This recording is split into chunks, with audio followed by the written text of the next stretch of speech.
Hello दोस्तों, स्वागत है आप सभी का हमारे इस चैनल पर। दोस्तों, आज के इस वीडियो में हम लोग बहुत ही महत्वपूर्ण टॉपिक पढ़ने जा रहे हैं, सामाजिक सुधार। आपने देखा होगा कि यूजीसी नेट जेआरएफ का इतिहास का जो पेपर होता है, उसमें यहाँ से एक या दो प्रश्न हर बार पूछे जाते हैं। अगर आपने प्रीवियस ईयर के क्वेश्चन देखे होंगे तो आपने देखा होगा कि सामाजिक सुधार का जो टॉपिक है, यहाँ से एक या दो क्वेश्चन पूछे जाते हैं।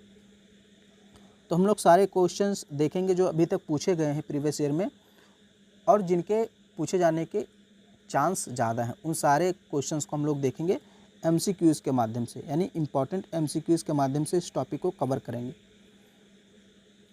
तो चलिए हम लोग शुरुआत करते हैं, और वीडियो को पूरा देखना क्योंकि यहाँ से एक या दो प्रश्न आएगा ही आएगा। तो चलिए हम लोग शुरुआत करते हैं। पहला क्वेश्चन है, इंडियन रिफॉर्म एसोसिएशन की स्थापना किसने की थी? इंडियन रिफॉर्म एसोसिएशन की स्थापना किसने की थी? तो केशव चंद्र सेन ने की थी। और यहाँ पे मैंने एक्स्ट्रा डिटेल भी ऐड कर दिया है। 29 अक्टूबर 1870 में इसकी स्थापना हुई थी। तो 29 अक्टूबर 1870 में केशव चंद्र सेन ने इंडियन रिफॉर्म एसोसिएशन की स्थापना की थी। फिर आधुनिक भारत का पिता किसे कहा जाता है? राजा राम मोहन राय को कहा जाता है आधुनिक भारत का पिता। याद रखिएगा, इन्हें भारत में नव जागरण का अग्रदूत, सुधार आंदोलनों का प्रवर्तक, नव प्रभात का तारा एवं भारतीय पत्रकारिता का जनक भी कहा जाता है। तो ये भी याद रखिए, अगर पूछा जाता है कि नव जागरण का अग्रदूत किसे कहा जाता है, या पुनर्जागरण का अग्रदूत किसे कहा जाता है, या पूछे सुधार आंदोलनों का प्रवर्तक किसे कहा जाता है, या पूछे नव प्रभात का तारा किसे कहा जाता है, या पूछे भारतीय पत्रकारिता का जनक किसे कहा जाता है, कुछ भी पूछे तो यहाँ आपको बता देना है राजा राम मोहन राय। इन्होंने ही भारत में धार्मिक सुधार शुरू किए थे। फिर है सत्य शोधक समाज के संस्थापक जिन्होंने गुलामगिरी पुस्तक लिखी, वो कौन थे? तो ज्योतिबा फुले थे। तो इन्होंने सत्य शोधक समाज की स्थापना की थी लगभग 1870 के आसपास। और डेट देख लीजिएगा, डेट में कंफर्म नहीं कहता हूँ, 70 के आसपास है, 71-72 हो सकता है, मुझे कंफर्म नहीं है। थोड़ा सा ही आप देख लीजिएगा डेट कब हुई थी। लेकिन ज्योतिबा फुले ने सत्यशोधक समाज की स्थापना की थी, और इन्होंने एक पुस्तक भी लिखी थी, गुलामगिरी। ज्योतिबा फुले की एक पुस्तक है गुलामगिरी, ये भी पूछी गई है। और ये किससे संबंधित है ये भी पूछा गया है। आप देख लीजिए, प्रीवियस ईयर के क्वेश्चंस उठा के देख लीजिए।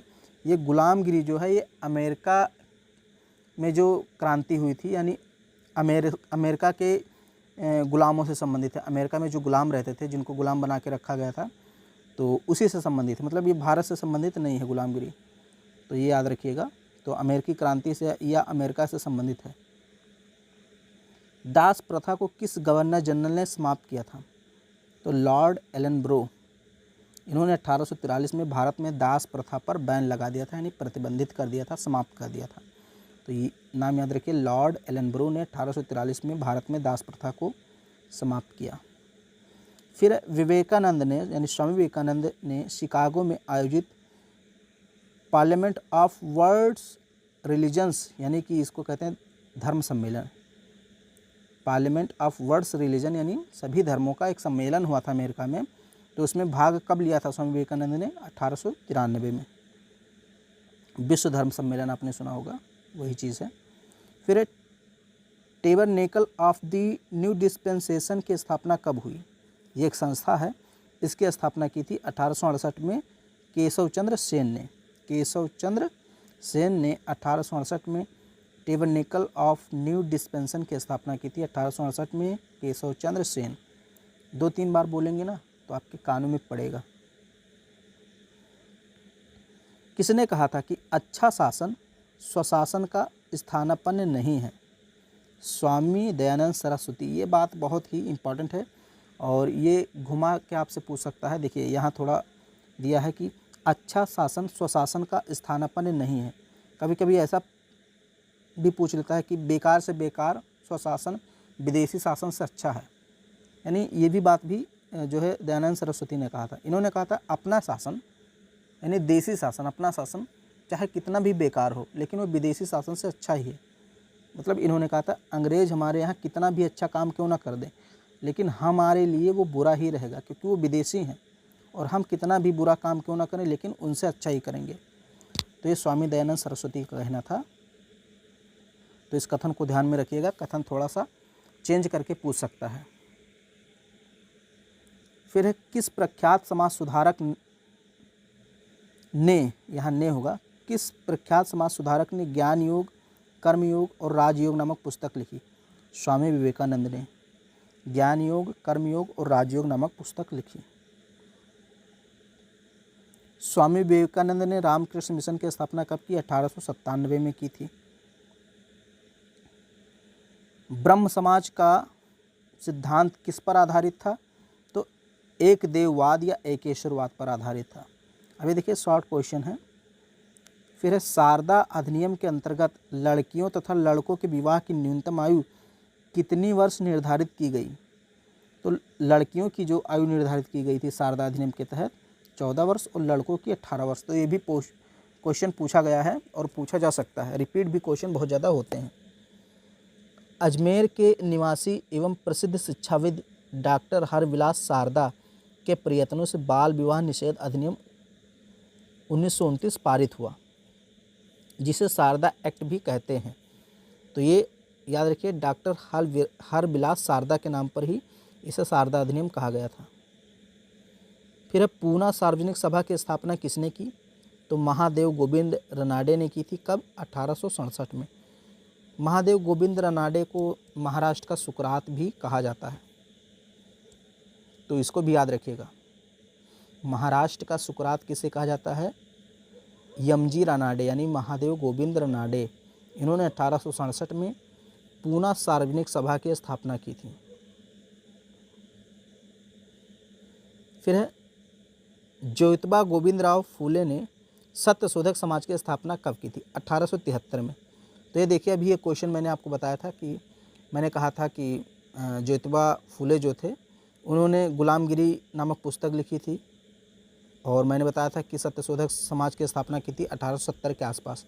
तो वही 73 है करेक्ट, यहाँ पे करेक्ट भी मिल गया। 73 याद रखिए, मैंने 70 के आसपास बताया था, करेक्ट मुझे याद नहीं था उस टाइम। फिर है शिशुवध को किस गवर्नर जनरल ने प्रतिबंधित किया था? शिशुवध यानी कि पहले क्या होता था, बहुत सारी हमारे यहाँ गलत प्रथाएं थी, तो शिशुवध किया जाता था, यानी जो पुत्रियाँ छोटी छोटी बच्चियाँ होती थी उनको मार दिया जाता था। अगर घर में लड़की पैदा हुई तो उसको मार दिया जाता था। तो इस प्रथा को किसने समाप्त किया? कौन सा गवर्नर जनरल था? तो वो था जॉन सोर के समय में 1795 में इस पे बैन लगाया गया, और वेलीजली के समय 1804 में, यानी 2 गवर्नर जनरलों ने इस पर बैन लगाया था। तो दोनों के नाम याद रखना है। ऑप्शन में जो भी दे वही हमको लगा देना है। मान लीजिए ऑप्शन में जॉन सोर देता है तो हमको लगा देना है 1795 वाला सोच करके। अगर जॉन सोर नहीं रहता है, वेलेजली रहता है, तो वेलेजली को लगा देना है। इसने 1804 में बैन किया था। फिर किस गवर्नर जनरल के समय में सती प्रथा को प्रतिबंधित किया था? तो ये भी बहुत इंपॉर्टेंट है, कई बार पूछा गया है। 1829 में लॉर्ड विलियम बेंटिक के समय सती प्रथा पर बैन लगाया गया था। प्रारंभ में इसे बंगाल में लागू किया गया, और इस अधिनियम को पारित कराने में राजा राम मोहन राय की महत्वपूर्ण भूमिका रही। Sir Syed Ahmed Khan scientific society की स्थापना कब करते हैं? 1864 में। साइंटिफिक सोसाइटी की स्थापना सर सैयद अहमद खान ने 1864 में की थी। प्रार्थना समाज की स्थापना किसने की? प्रार्थना समाज की स्थापना 1867 में महाराष्ट्र में डॉक्टर आत्माराम पांडुरंग ने की थी। याद रखिए, प्रार्थना समाज की स्थापना 1867 में डॉक्टर आत्माराम पांडुरंग ने की थी। हालांकि इस समाज को प्रसिद्धि दिलाने का काम महादेव गोविंद रनाडे को जाता है। प्रार्थना समाज की स्थापना के प्रेरणा स्रोत केशव चंद्र सेन थे। तो ये सारी चीज़ें याद रखिए। प्रसिद्धि किसने दिलाई? महादेव गोविंद रनाडे। इन्हीं को महाराष्ट्र का सुकरात कहा जाता है, महादेव गोविंद रनाडे को। किस अधिनियम के तहत दास प्रथा को समाप्त करने का निर्देश दिया गया था? तो चार्टर अधिनियम 1833 में ये व्यवस्था की गई थी, ये प्रावधान था कि दास प्रथा को भारत से जल्दी समाप्त किया जाए। तो 33 में प्रावधान आया था, और 10 साल बाद यानी 1843 में लॉर्ड एलनब्रो के समय दास प्रथा को समाप्त कर दिया गया था। किसके प्रयत्नों से सम्मति आयु अधिनियम 1891 पारित हुआ? किसके प्रयत्नों से यानी किसके प्रयासों से सम्मति आयु अधिनियम 1891 पारित हुआ? तो प्रसिद्ध भारतीय समाज सुधारक एवं बम्बई के पारसी बहराम जी मालावारी के प्रयत्नों से। बहराम जी मालावारी, नाम याद रखिए, बहराम जी मालावारी के प्रयत्नों से सम्मति आयु अधिनियम 1891 पारित हुआ। इस अधिनियम के तहत लड़कियों की विवाह की न्यूनतम आयु 12 वर्ष कर दी गई। मैंने आपको शारदा अधिनियम बताया था 1929 में, तो उसमें 14 वर्ष की गई थी और 1891 में 12 वर्ष। तो ये सब याद रखिएगा। अब देखिए कथन है, यदि पश्चिम के भौतिकवाद यानी कि पश्चिम यानी यूरोप, पश्चिम के भौतिकवाद एवं पूर्व के अध्यात्मवाद का सम्मिश्रण कर दिया जाए तो यह मानव जाति की भलाई का सर्वोत्तम मार्ग होगा। यह कथन किसने कहा? स्वामी विवेकानंद जी ने कहा। पश्चिम का भौतिकवाद यानी कि जो यूरोप है और पूर्व का अध्यात्मवाद यानी कि भारत, यानी इन दोनों सिद्धांतों का सम्मिश्रण कर दिया जाए तो यह मानव जाति की भलाई का सर्वोत्तम मार्ग होगा। ये स्वामी विवेकानंद जी ने कहा था। कथन को याद रखिएगा, ये भी पूछा गया है। मोहम्मद कासिम ननौतवी तथा रशीद अहमद गंगोही ने किस आंदोलन की शुरुआत की? देवबंद आंदोलन की। ये भी पूछा गया है। देवबंद आंदोलन की शुरुआत किसने की? तो मोहम्मद कासिम ननौतवी तथा रशीद अहमद गंगोही। इसकी शुरुआत 1866 में सहारनपुर उत्तर प्रदेश के देवबंद में हुई। ये उत्तर प्रदेश का एक ज़िला है सहारनपुर, वहाँ एक स्थान है देवबंद। वहाँ से 1866 में देवबंद आंदोलन की शुरुआत मोहम्मद कासिम ननौतवी तथा रशीद अहमद गंगोही ने की थी। और देख लेते हैं क्या था। इसने सर सैयद अहमद खां के इंडियन पैट्रियोटिक एसोसिएशन के विरुद्ध फतवा जारी किया तथा कांग्रेस की स्थापना का समर्थन किया था। तो देवबंद आंदोलन ने कांग्रेस की स्थापना का समर्थन किया था, याद रखिएगा। फिर वहाबी आंदोलन की शुरुआत किसने की थी? सर सैयद अहमद राय बरेलवी। सर सैयद अहमद खान नहीं, ध्यान दीजिएगा, अहमद खान नहीं है, सर सैयद अहमद राय बरेलवी, इन्होंने वहाबी आंदोलन की शुरुआत की थी। यह आंदोलन 1830 से 60 के बीच चला। इस आंदोलन का मुख्य शक्ति केंद्र पटना था। तो वहाबी आंदोलन का जो मुख्य केंद्र था वो पटना था। फिर है, किसने कहा था कि धर्म ना तो पुस्तकों में है, ना बौद्धिक विकास और ना तर्क में। तर्क, सिद्धांत, पुस्तकें और धार्मिक क्रियाएं आदि केवल धर्म के सहायक हैं, आत्मज्ञान में है। ये स्वामी विवेकानंद ने कहा था। ये कथन याद रखिएगा। मोहम्मदन एंग्लो ओरिएंटल स्कूल की स्थापना किसने की? तो सर सैयद अहमद खान ने की थी 1875 में।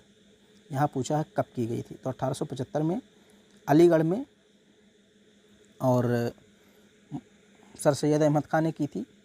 और ये जो मोहम्मदन एंग्लो ओरिएंटल स्कूल है 1920 में इसी को अलीगढ़ मुस्लिम विश्वविद्यालय बना दिया गया। किसने स्वयं को मोहम्मद साहब के बाद एक और पैगंबर व कृष्ण का अवतार बताया था? मिर्ज़ा गुलाम अहमद।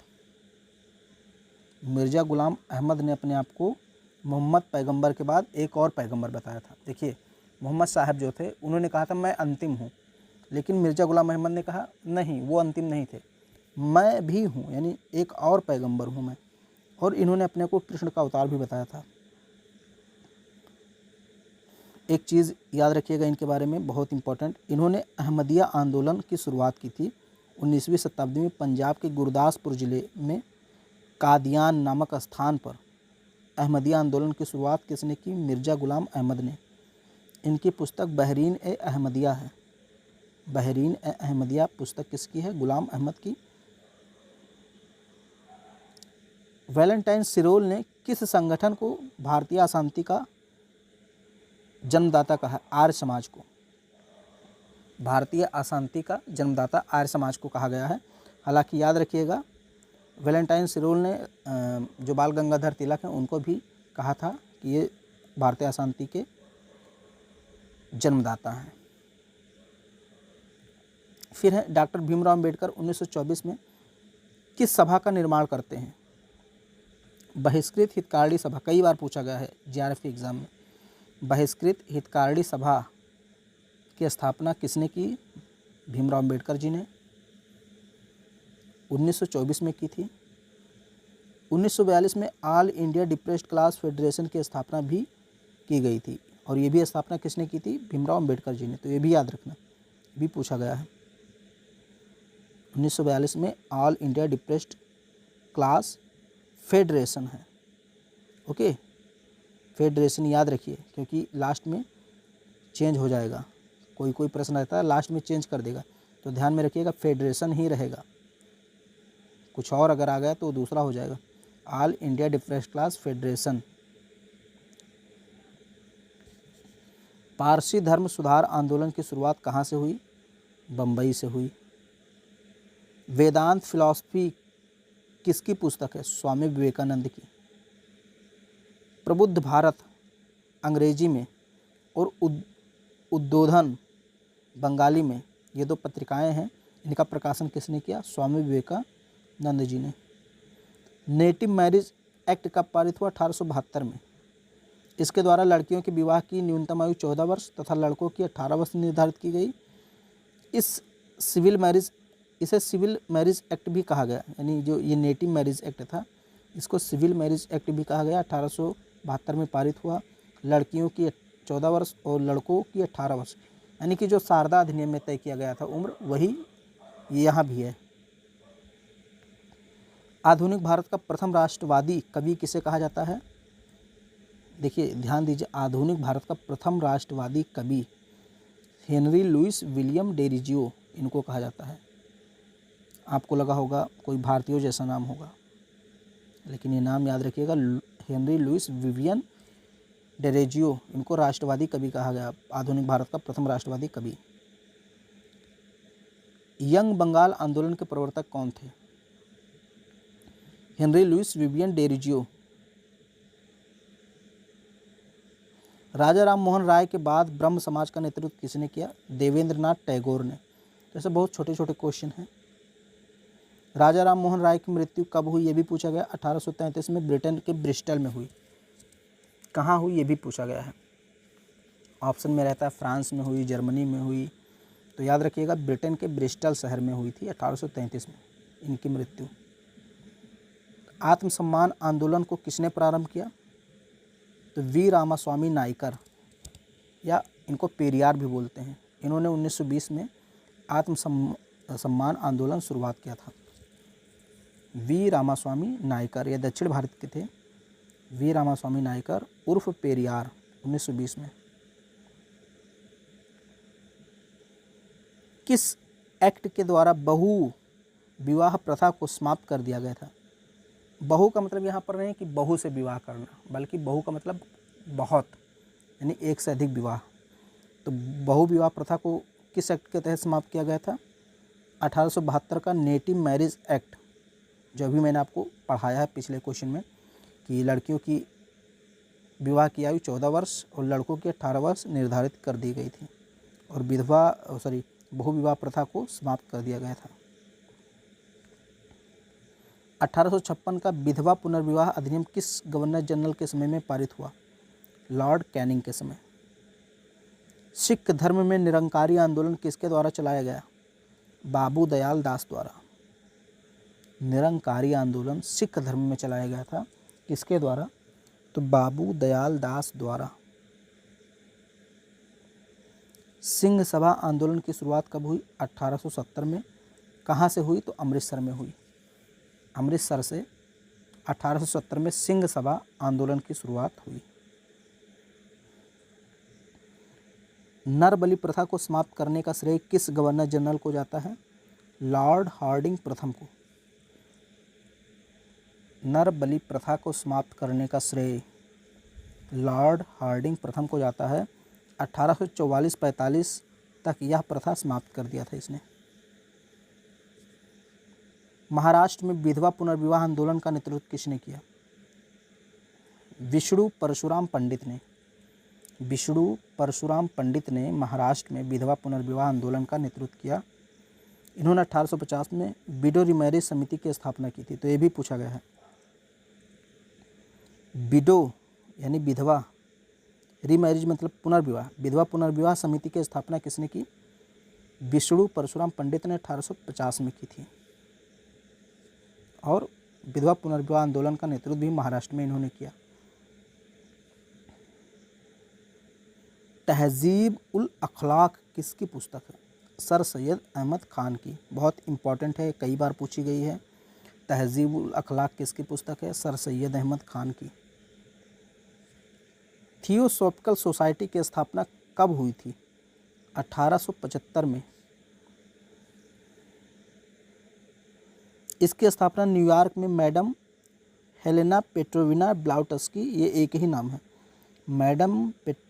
मैडम हेलेना पेट्रोविना ब्लाउटस्की तथा कर्नल हेनरी स्टली एल्कॉट, इन दोनों ने मिलकर की थी। तो नाम थोड़ा अजीब है। एक नाम है मैडम हेलेना पेट्रोविना ब्लाउटस्की और कर्नल हेनरी स्टली एल्कॉट दूसरा नाम है। तो इन दोनों ने मिलकर 1875 में न्यूयॉर्क में थियोसॉफिकल सोसाइटी की स्थापना की थी। आर्य महिला समाज की स्थापना किसने की? तो आर्य महिला समाज की स्थापना की थी पंडिता रमाबाई ने 30 नवंबर 1882 को। 30 नवंबर 1882 को आर्य महिला समाज की स्थापना पंडिता रमाबाई ने की। कब की? 30 नवंबर 1882 को। फिर एक गुरुकुल कांगड़ी विश्वविद्यालय की स्थापना किसने की? तो स्वामी श्रद्धानंद ने की 1902 में हरिद्वार के निकट कांगड़ी नामक स्थान पर गुरुकुल कांगड़ी विश्वविद्यालय की स्थापना की 1902 में स्वामी श्रद्धानंद। अगला प्रश्न है 19वीं शताब्दी के नव हिंदू जागरण का संस्थापक किसे कहा जाता है? स्वामी विवेकानंद। देखिए अगर पूछे पुनर्जागरण का जनक किसे कहा जाता है तो राजा राम मोहन राय। लेकिन अगर पूछे नव हिंदू जागरण का संस्थापक किसे कहा जाता है, नव हिंदू जागरण, तो स्वामी विवेकानंद आएंगे। ये कथन है, किसने यह कहा था कि जब तक करोड़ों व्यक्ति भूखे और अज्ञानी हैं तब तक मैं उस प्रत्येक व्यक्ति को देशद्रोही मानता हूं जो उन्हीं के खर्चे पर शिक्षा ग्रहण करता है परंतु उनकी परवाह बिल्कुल नहीं करता है। ये कथन स्वामी विवेकानंद जी ने कहा था। तो एक दो बार इसको आप पढ़िएगा। दयानंद एंग्लो वैदिक स्कूल की स्थापना कब हुई? 1886 में हुई। दयानंद एंग्लो वैदिक स्कूल, यानी इसको DAV भी कहा जाता है, DAV, दयानंद एंग्लो वैदिक स्कूल की स्थापना 1886 में लाहौर में हुई। दयानंद सरस्वती के एक सहयोगी थे लाला हंसराज, इन्होंने की थी। महाराष्ट्र विधवा पुनर्विवाह एसोसिएशन की स्थापना किसने की? महाराष्ट्र विधवा पुनर्विवाह एसोसिएशन की स्थापना महादेव गोविंद रनाडे ने 1861 में की थी और इनको महाराष्ट्र का सुकरात भी कहा जाता है। नामधारी आंदोलन किसके द्वारा चलाया गया? बाबा राम सिंह। फिर तत्वबोधिनी सभा की स्थापना किसने की? केशव चंद्र सेन ने। कब की? 1839 में। केशव चंद्र सेन ब्रह्म समाज से संबंधित थे, ये भी जान लीजिए। इन्हीं का विवाद हुआ था देवेंद्रनाथ टैगोर से, फिर ब्रह्म समाज बट गया था। तो तत्वबोधिनी सभा की स्थापना की थी 1839 में। साधारण ब्रह्म समाज की स्थापना किसने की थी? 1878 में। ब्रह्म समाज से अलग हुए गुट, यानी ब्रह्म समाज से एक गुट अलग हुआ था 1878 में। देखिए ब्रह्म समाज का दो बार विभाजन हुआ था। एक तो केशव चंद्र सेन और देवेंद्रनाथ टैगोर के बीच हुआ था, और फिर केशव चंद्र सेन का जो ब्रह्म समाज था वो भी आगे चलकर दो भागों में बट गया था। तो वही यहाँ पे दिया गया है।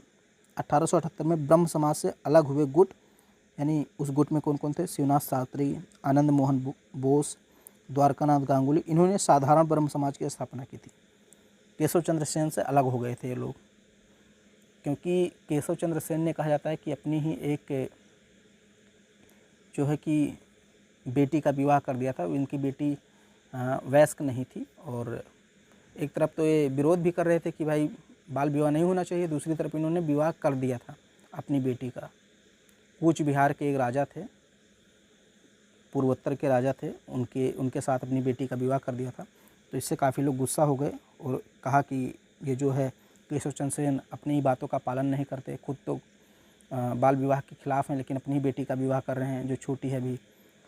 तो कुछ लोग नाराज़ हुए और उन्होंने अलग होकर एक जो है अपना अलग समाज बनाया, जिसको साधारण ब्रह्म समाज कहा गया। 1878 में बना था। ये देखिए, आदि ब्रह्म समाज की स्थापना केशव चंद्र सेन ने की थी। ये देखिए, अब देखिए ये जो है ये दूसरा विभाजन है 1878 में, और पहला विभाजन यहाँ है। आदि ब्रह्म समाज की स्थापना केशव चंद्र सेन ने की। देखिए 1865 में केशव चंद्र सेन व देवेंद्रनाथ टैगोर के बीच विवाद हो गया, जिसके कारण केशव चंद्र सेन मूल ब्रह्म समाज से अलग हो गए और 1866 में आदि ब्रह्म समाज की स्थापना की। बाद में यही भारतीय ब्रह्म समाज कहलाया। और ये जो भारतीय ब्रह्म समाज था ये आगे चलकर 1878 में फिर से विभाजित हो जाता है। तो ये दोनों विभाजन मैंने आपको बता दिया। स्वामी विवेकानंद को आधुनिक राष्ट्रीय आंदोलन का आध्यात्मिक पिता किसने कहा था? सुभाष चंद्र बोस ने। इन्होंने कहा कि जो स्वामी विवेकानंद जी हैं वो आधुनिक राष्ट्रीय आंदोलन के आध्यात्मिक पिता हैं, राष्ट्रीय आंदोलन के। सर्वेंट ऑफ इंडिया सोसाइटी की स्थापना किसने की? सर्वेंट ऑफ इंडिया सोसाइटी कई बार पूछा गया, कई बार, रट लीजिए। गोपाल कृष्ण गोखले ने की 1905 में पुणे, महाराष्ट्र में। पुणे कहाँ है? महाराष्ट्र में। तो 1905 में की गई थी इसकी स्थापना, servant of India society, Gopal Krishna Gokhale के द्वारा 1905 में। ये भी पूछा गया है। देखिए ये सारे क्वेश्चंस जो भी एमसीक्यू में करा रहा हूँ ये सब पूछे गए हैं प्रीवियस ईयर में, तो आपको रट के जाना है एकदम। दक्कन एजुकेशनल सोसाइटी की स्थापना कब हुई? 1884 में। इसके सदस्यों में कौन कौन थे? बाल गंगाधर तिलक, महादेव गोविंद रानडे, विष्णु शास्त्री चिपलूनकर, महादेव बल्लाल जोशी। सर सैयद अहमद खान ने किसके साथ मिलकर कांग्रेस की स्थापना के विरोध में यूनाइटेड इंडियन पेट्रियाटिक एसोसिएशन की स्थापना की थी? तो बनारस के राजा शिव प्रसाद सिंह के साथ मिलकर। देखिए जब कांग्रेस की पहले जो है कि कांग्रेस में ही थे सर सैयद अहमद खान, लेकिन बाद में जो है कांग्रेस के विचारों से थोड़ा अलग हो गए। सर सैयद अहमद खान बाद में क्या कांग्रेस के विरोध में जाकर के एक संस्था बनाते हैं, United Indian patriotic association, Congress के विरोध में जाकर के। और किसकी मदद से? बनारस के राजा शिव प्रसाद सिंह की मदद से। हिंदू कॉलेज की स्थापना कहाँ हुई थी? तो राजा राम मोहन राय ने डेविड हेयर एक अंग्रेज था, इसके सहयोग से 1817 में कलकत्ता में हिंदू कॉलेज की स्थापना की थी। कई बार पूछा गया है। 1817 में हिंदू कॉलेज की स्थापना हुई। 1825 में वेदांत कॉलेज की स्थापना हुई, राजा राम मोहन राय। कहाँ? कलकत्ता में। तो राजा राम मोहन राय ने 2 कॉलेज की स्थापना की थी। एक तो हिंदू कॉलेज की स्थापना 1817 में डेविड हेयर की मदद से कलकत्ता में, और दूसरा 1825 में वेदांत कॉलेज की स्थापना की कलकत्ता में। एनी बेसेंट भारत में कब आई? 1893 में। भारत में थियोसॉफिकल सोसाइटी का मुख्यालय सर्वप्रथम कहाँ खोला गया? 1882 में मद्रास के अडियार में। मद्रास का एक स्थान है अडियार, वहाँ पे थियोसॉफिकल सोसाइटी का स्थापना एक प्रकार से हुआ भारत में। जबकि विश्व लेवल पर अगर देखें तो 1875 में इसकी स्थापना हुई थी न्यूयॉर्क में। मैंने आपको बताया था ब्लाउटस्की और एक और महिला थी, नाम थोड़ा अजीब था, मैं भूल गया, तो उसको याद रखिएगा। मतलब नाम ही ऐसा है कि कितना भी पढ़ो उसको, लेकिन सामने आएगा तो आप ज़रूर समझ जाएंगे कि यही नाम है। सेंट हेलेना करके थी और मैडम ब्लाउटस्की, और एक ब्लाउटस्की थी, एक अल्काट, 2 नाम था। मुझे थोड़ा थोड़ा नाम याद है पीछे का। एक थी ब्लाउटस्की और एक थी अल्काट। इन्होंने न्यूयॉर्क में 1875 में थियोसॉफिकल सोसाइटी की स्थापना की थी, लेकिन भारत में 1882 में मद्रास के अडयार में इसकी स्थापना एक प्रकार से हुई थी। 1889 में एनी बेसेंट ने इस समिति की इंग्लैंड में सदस्यता ली थी। तो एनी बेसेंट ने थियोसॉफिकल सोसाइटी की सदस्यता कब ली थी? 1889 में। कहाँ? इंग्लैंड में। और भारत कब आई? 1893 में। सेंट्रल हिंदू कॉलेज की स्थापना किसने की? एनी बेसेंट ने की थी। कब? 1898 में। यही कॉलेज आगे चलकर 1916 में मदन मोहन मालवीय जी के प्रयासों से बनारस हिंदू विश्वविद्यालय बना, जिसको आज हम BHU कहते हैं, बनारस हिंदू विश्वविद्यालय। उसकी स्थापना किसने की थी? एनी बेसेंट ने। पहले इसका नाम था सेंट्रल हिंदू कॉलेज। 1916 में ये बनारस हिंदू विश्वविद्यालय बना मदन मोहन मालवीय जी के प्रयासों से। फिर ठगी प्रथा का दमन किस गवर्नर जनरल के समय हुआ? तो लॉर्ड विलियम बेंटिक ने ठगी प्रथा का उन्मूलन किया। इसके लिए उन्होंने एक अधिकारी यहाँ होना होगा, अधिकारी कर्नल स्लीमैन की नियुक्ति की। बेंटिक ने एक अधिकारी की नियुक्ति की जिसका नाम था कर्नल स्लीमैन। उसी के प्रयासों से ठगी प्रथा का दमन हुआ। 1837 तक ठाकुरों का नहीं, ये गलत हो गया, ठगों का दमन कर दिया गया। फिर संवाद कौमुदी पत्रिका का प्रकाशन किसने किया? 1821 में बांग्ला भाषा में संवाद कौमुदी का प्रकाशन राजा राम मोहन राय ने किया। संवाद कौमुदी एक पत्रिका है राजा राम मोहन राय की, और इन्होंने इसका प्रकाशन 1821 में किया बांग्ला भाषा में। ब्रह्म समाज की स्थापना कब हुई? 1828 में। कलकत्ता यूनिटेरियन कमेटी का गठन कब किया गया था? राजा राम मोहन राय के द्वारा 1822 में कलकत्ता यूनिटेरियन कमेटी का गठन किया गया। 1823 में राजा राम मोहन राय, द्वारकानाथ टैगोर और विलियम एडम द्वारा इसका गठन किया गया था। तो 3 लोग का नाम आता है, राजा राम मोहन राय, द्वारकानाथ टैगोर और विलियम एडम द्वारा। ये देखिए यहाँ पे थोड़ा मिस्टेक हो गया है, ये चीज़ यहाँ पे नहीं होनी चाहिए थी। तो इसको एक बार फिर से आप देख लीजिए। कलकत्ता यूनिटेरियन कमेटी का गठन कब किया गया? तो 1823 में किया गया, राजा राम मोहन राय, द्वारकानाथ टैगोर और विलियम एडम द्वारा। इतना याद रखिए, कलकत्ता यूनिटेरियन कमेटी का गठन 1823 में किया गया। ये थोड़ा सा मिसटाइप हो गया है पिछले वाले क्वेश्चन का। देखिए यहाँ का वो है, मिरातुल अखबार का प्रकाशन किसने किया? राजा राम मोहन राय ने 1822 में फारसी भाषा में। ये होना चाहिए, ये सही है। मिरातुल अखबार का प्रकाशन राजा राम मोहन राय ने 1822 में फारसी भाषा में किया। इन्होंने 1815 में आत्मीय सभा की स्थापना की। तो कहीं कहीं मिस्टाइप हो जाता है और मैं पढ़ भी जाता हूँ क्योंकि मैं इतना ध्यान नहीं दे रहा हूँ। तो ये वाला जो है ये मिस्टेक है, यहाँ से इसको हटा दीजिए, ये पिछले वाले का ऐड हो गया है। तो ये इम्पॉर्टेंट MCQs थे, क्वेश्चन थे जो कि एग्ज़ाम में पूछे गए थे या पूछे जाएंगे। मैंने दोनों प्रकार का क्वेश्चन इसमें शामिल किया। जो पूछे गए थे जितने, मैंने सारा पेपर देखा है प्रीवियस ईयर का और सारा क्वेश्चन इसमें इंक्लूड कर दिया है। उम्मीद करता हूँ आपको ये जो वीडियो है पसंद आया होगा। तो वीडियो को लाइक कर दीजिए, शेयर कर दीजिए, और चैनल पे पहली बार हैं तो चैनल को सब्सक्राइब कर लीजिए। और ऐसे ही किसी टॉपिक पे आप वीडियो चाहते हैं तो वो टॉपिक कमेंट बॉक्स में ज़रूर लिखिए।